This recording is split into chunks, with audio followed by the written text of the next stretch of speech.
Vous écoutez les podcasts de Medinoc, dédiés à la gestion d'entreprise pour les médecins libéraux. Dans ce nouvel épisode, nous vous aiderons à comprendre l'intérêt d'intégrer votre activité médicale dans une forme d'exercice coordonné, à en identifier les bénéfices pour votre pratique et votre qualité de vie, mais aussi à en mesurer les exigences, les points de vigilance et les différentes structures possibles. L'exercice coordonné s'inscrit dans un cadre formel au sein duquel plusieurs professionnels et acteurs de santé choisissent de travailler ensemble de manière structurée et organisée. Cette collaboration repose sur des objectifs communs, qu'il s'agisse de répondre aux besoins d'une patientèle partagée ou d'améliorer la prise en charge de la population d'un territoire. Contrairement à certaines idées reçues, l'exercice coordonné ne suppose pas nécessairement un projet immobilier commun. Il s'agit avant tout d'un mode d'organisation collective du travail fondé sur la coordination et la coopération entre professionnels. L'un des premiers bénéfices de l'exercice coordonné concerne l'amélioration de la qualité et de la sécurité des soins. Le travail collectif permet de croiser les expertises de plusieurs professionnels de santé et d'offrir des prises en charge plus complètes et cohérentes. La communication entre les membres de l'équipe contribue à limiter les erreurs médicales, à éviter les omissions d'informations et à réduire les risques d'interprétation erronée des données cliniques. Cette coordination améliore ainsi la sécurité des parcours de soins. L'exercice coordonné favorise également l'accès et la continuité des soins. Dans un contexte de tension démographique, notamment dans certains territoires sous-dotés, la coordination entre professionnels permet de maintenir une offre de soins accessible et de limiter les ruptures de prise en charge. L'organisation collective facilite la continuité du suivi des patients, même en cas d'absence ponctuelle d'un professionnel. Un autre avantage majeur réside dans la possibilité d'assurer une prise en charge globale. En travaillant ensemble, les professionnels optimisent les parcours de santé et proposent une approche plus cohérente et transversale des situations médicales. Cette vision globale bénéficie autant aux patients qu'aux soignants en améliorant la lisibilité et l'efficacité des prises en charge.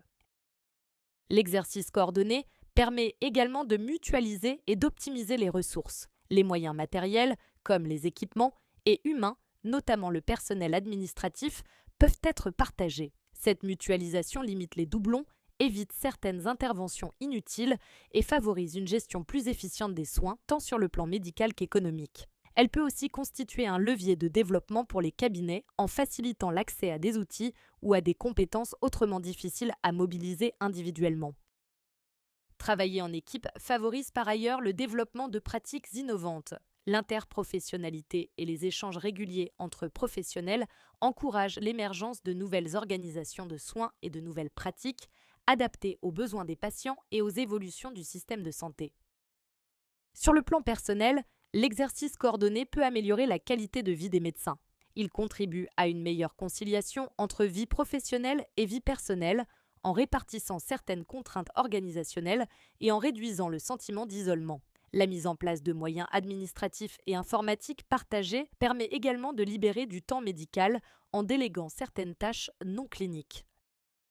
L'enrichissement de la pratique constitue un autre atout important.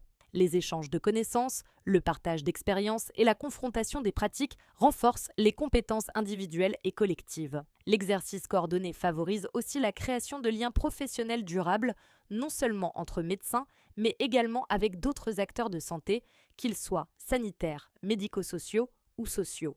Enfin, il offre un cadre de travail attractif particulièrement apprécié par les jeunes médecins ou par ceux qui s'installent dans des territoires isolés. Toutefois, l'exercice coordonné implique également des points de vigilance. La communication doit être fluide, claire et accessible entre les professionnels. Il est essentiel de définir en amont les canaux de communication et la fréquence des échanges afin d'éviter les incompréhensions. L'autonomie individuelle peut être partiellement limitée dans la mesure où le travail collectif suppose le respect de procédures, de protocoles, d'horaires et d'une organisation commune. Cet aspect doit être pleinement intégré dans la réflexion car il peut être perçu comme une contrainte par certains praticiens.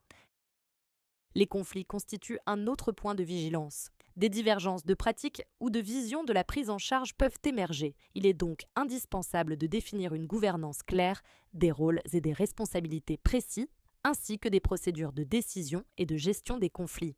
Par ailleurs, la coordination peut alourdir la charge de travail, notamment en raison des réunions et des tâches administratives supplémentaires. Le recours à un coordinateur ou à une coordinatrice peut alors s'avérer pertinent pour préserver l'équilibre de l'équipe et prévenir l'épuisement professionnel.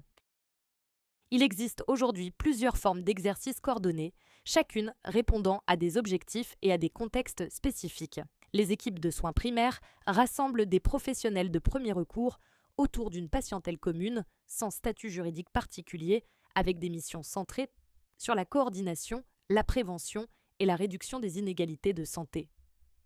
Les équipes de soins spécialisées regroupent des professionnels autour d'une spécialité médicale à l'échelle départementale ou régionale, avec pour objectif de sécuriser les prises en charge et d'améliorer l'accès aux soins spécialisés.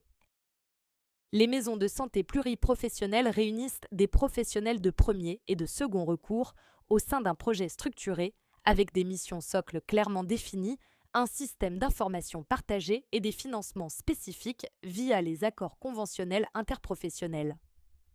Les communautés professionnelles territoriales de santé, quant à elles, s'inscrivent à l'échelle d'un territoire et associent l'ensemble des acteurs de santé autour de missions larges allant de l'accès aux soins à la réponse aux crises sanitaires. Certaines structures, comme les équipes de soins spécialisées, ont été récemment pérennisées par la convention médicale avec un cahier des charges précisant les missions, les critères de création et les conditions d'accès au financement. La mise en place d'un projet d'exercice coordonné peut être complexe et nécessite un accompagnement adapté. De nombreux acteurs, tels que les URPS, les ARS ou les guichets dédiés, sont mobilisés pour soutenir les professionnels dans leur démarche. En synthèse, voici les points clés à retenir. L'exercice coordonné offre de nombreux bénéfices pour la qualité des soins, l'organisation du travail et l'épanouissement professionnel des médecins libéraux. Il permet une meilleure coordination, une prise en charge plus globale, une optimisation des ressources et un cadre de travail attractif.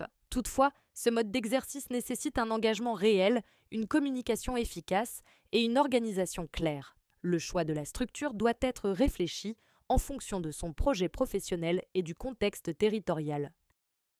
Nous espérons que ces quelques conseils pratiques vous seront utiles. Retrouvez l'ensemble de nos outils sur notre site internet medinoc.org.